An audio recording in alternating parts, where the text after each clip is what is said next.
Hey guys, and welcome back. I wasn't expecting to make this video today, hence why I'm just chilling in my back garden. But over the past hour or so, quite a lot of information has came out from our football club about the fan base. What do we want as fans to see from our football club? So the Premier League today have actually announced a fan support engagement protocol, essentially. So it means that teams in the Premier League have to engage more with their fan base. And to be fair, with Newcastle, we've done a lot of that this season. So I'm actually here to tell you my personal experience with a fan support engagement event, because over in Saudi Arabia, when I was there at the start of December for my birthday, Newcastle actually, for the first time ever, held an international fan event. I was there with the club. Really good event. So I'm here to tell you a little bit more about what happened during that event and what you as fans can expect to see in the future. Personally, for me, I do expect to see some pretty huge changes at this football club. Things that I think you watching this video might not like, but ultimately I think the club will make drastic changes to help us out long term in the future. So it's a case where we're going to get through all of it today. If you're new to the channel, make sure you get down there, hit that subscribe button, smash the like button if you enjoy what you're seeing.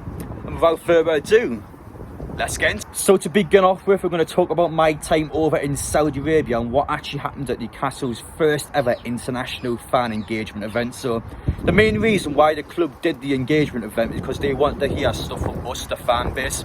So during the meeting, we were currently sat in tables at 10 during the meeting. The club would come around with a massive sheet of A3 paper, and we had to more or less discuss in the group of things we want to see change at the football club.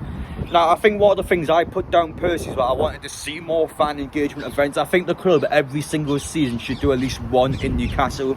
Not necessarily one has to be international, just one in Newcastle, so people locally can have a voice at the club and have a good chance to discuss any grievances or issues they may have at the club. I think Castore, for example, I'm wearing a Castore shirt now. I think Castore is something that fans have had very negative opinions towards this season. I think the club is fully aware of that, but I think it's just a case where you have something such as a fan support event where fans can actually go and just more or less slag off whatever they want, just so the club can kind of take it on board and make any changes that it feels like it needs to. So that was the big thing behind these Saudi Arabia events. At the event as well, you got the likes of Amanda Stavey, Eddie Howe, you got to meet all the players. It was just an amazing event all around. In terms of future events, the club are planning on doing quite a lot coming up with supporters groups. So, for example, you got Newcastle United with Pride, just all these supporter groups coming together. The club just talking strategies with them and ultimately trying to put forward long-term plans to them. So in this leaflet that the club sent out to fans, I'm going to put down the leaflet link in the description, by the way. I highly recommend you read all of it because I'm only going to talk about a certain part of it. But one part that the club is actually going to be discussing with fans is the club badge, the club name and the club home shirt colours. Now, I posted this on social media just to let fans know that the club is planning on doing this, and some people are going, well, because of the Premier League regulations towards fan engagement events, the club has to go through these things anyway. But I just thought I'd let you all know that the club is planning on discussing those things with the fans. Personally, for me, I don't ever see the name of Newcastle United changing. I don't ever see the home shirt changing from the black and white colours. The club crest, however, I think that's the first major change I think Newcastle will make in the next few years. So Newcastle currently have the oldest badge in the Premier League. I think we got that badge, what was it, the 80s now? I think it's been around for a long time. Us and Norwich had the same, well, the badge was from the same year. Last season, Norwich eventually changed their badge, so we have the oldest badge left in the Premier League. I mean, they're in the Championship anyway. But that's something I do see changing in the future. It's something that's a natural at every football club. I think it's definitely going to cause a backlash. People don't like change at all, and I think especially when you're so used to a club badge, it's going to feel a bit weird depending on how the design is. So the club has a big decision to make in that one, but that's the first major change I think the club will make. I do fully expect the club badge in the next 5 years to have a drastic change. As for some other major changes I'm expecting the club to make, this year is the big one.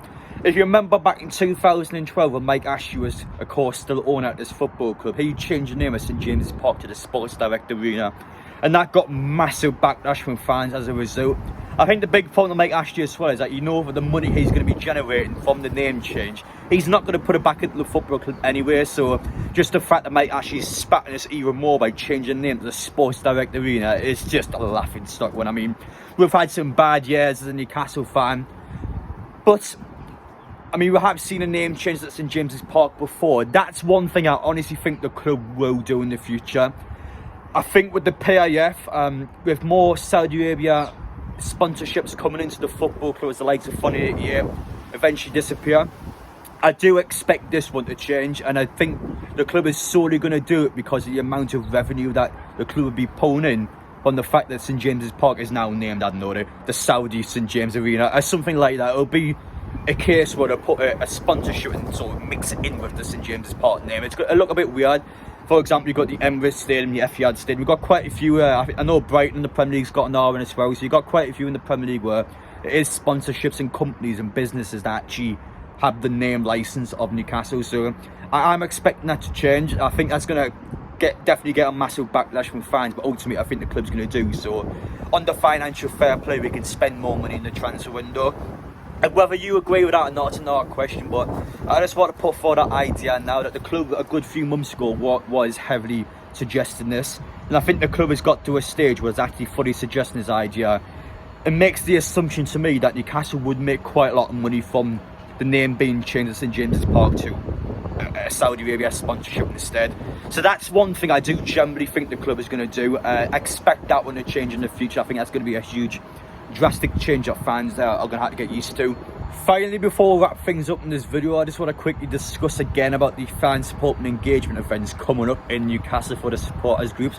Now, personally for me, I haven't got any idea about it. I haven't been invited to any events by the club. I'm not expected to be invited to any of the events by them. I'm not better than anyone else. But yeah, with the supporters group and some of the fan base in upcoming weeks and months, the club will be sitting down with them discussing all the avenues of the football club. And it's up to us as a fan base to pitch forward our ideas. What things do you want to see change at the football club? I'm expecting Castor to go in the next season or so. I think that's one thing that's definitely going to change. The fact that we've got Silverstone in now down here, the fact that we've got those two in, we've got massive links to Adidas. I'm expecting us to eventually be partnered up with Adidas to make future kits.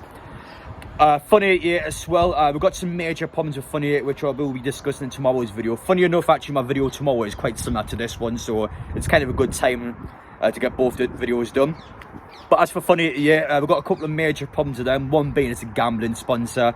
That's got massive repercussions over in Saudi Arabia. We can't sell our shirts over there. And of course, we're trying to branch out and be a global club now. There's quite a few countries in the world where we aren't accepted to be able to sell shirts over there because, of course, gambling is banned in that particular area.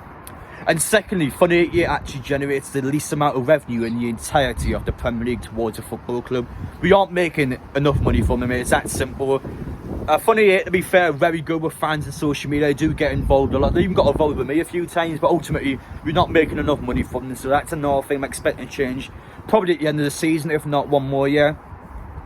But yeah, there was a couple of major changes there. We're going to discuss this more a bit in my video tomorrow, actually, because as I said before, the two videos are quite linked to each other. And finally, for me, before I wrap this video, on Sunday, I will be going across to Birmingham to watch the Newcastle United Women's Cup final against Portsmouth. So expect an overnight stay vlog on the Saturday, and of course the vlog of the game on the Sunday if we win. If we lose the game, I'm obviously not going to post it online because the players and manager and everyone will be deflated. So if we win the match, there will be a vlog as well. But anyway, guys, that's about it for me. Make sure to let me know your thoughts down below. Again, make sure you read that leaflet. I'm hoping to give you a little bit of insight there. I've got to be honest, my knowledge is not as great as it could be on fan support and events. I mean, obviously I've already been to one, so I can't get through all the ins and outs regarding the football club. But hopefully I'll give you a little bit more insight there. This is something that's going to change a lot with the football club. I'm expecting some huge drastic changes to be made, which is going to cause backlash. But ultimately, I think it's probably for the better cause of the club. But anyway, guys, I hope you enjoy watching. Let me know your thoughts down below, and I will see you all in the next one.